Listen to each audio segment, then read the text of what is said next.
Tá filmando. Estamos aqui no Japão, no Fliperama. Dá um giro aí, dá um giro. Perguntou você o seu giro. Aqui é a máquina do Ganda. Não vi que o Ganda é esse. Custa 100 ienes. R$2. Vai ser muito louco. Vamos lá, vamos ver como é que joga. Não sei como é que joga. Start, aqui ó. É o jogo do Ganda, eu nem sei se vocês estão ouvindo ele, que aqui é mó barulheiro e mó cheirão de cigarro. Tá gostoso. Máquina do Ganda, velho. Agora. Quais que tem? Deu uma porrada, velho.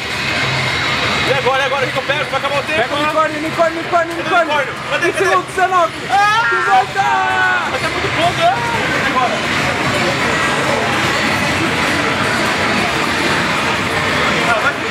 Vai ficar muito ruim.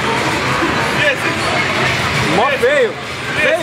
5, 4, Esse é bonito? 3. Esse é bonito. Heavy Arms. Tá ganhando. Aleatório. Pegou Heavy Arms, que no Brasil todo mundo gosta de Gundam Wing. Vamos ver. Não sei jogar, não posso ter nenhum botão, é sério, primeira vez que eu vou jogar. E os botões têm explicação aqui, ó. Tem explicação, mas tudo de uma cor só, que é diferente. O foco. Não sei ajustar o foco. Aqui, ó. Amarelo, mas só tem botão verde, ó. Zoado. Opa, ó o foco. Olha, se jogar. Filha da puta. Ai, me deu um cacete, Foco. velho.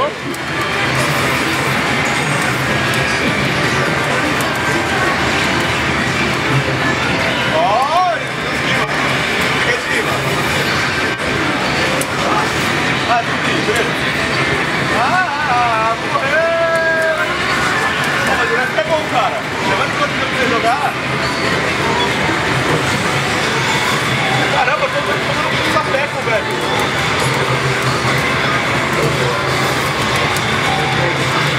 Caramba, velho, isso é caro. Isso é ruim demais, cara. Pô, mano, eu não sei jogar, tô vendo agora.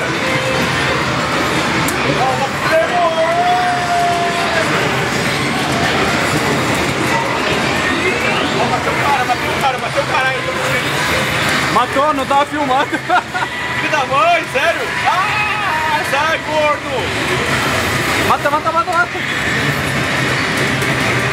Você só leva porrada, mano. Aí, ó, tem um monte de tiro aí no otário, matei o otário. Tá vendo a barrinha vermelha? Tô perdendo. Nossa. Seu Ganda é muito feio, mano. Esse botão que eu faço? Pula. Corri. Vamos. Aí, vai, chuta pro gol. Acelera essa merda, cara. Tentando, mano. Pula. Aí. Sai, capeta.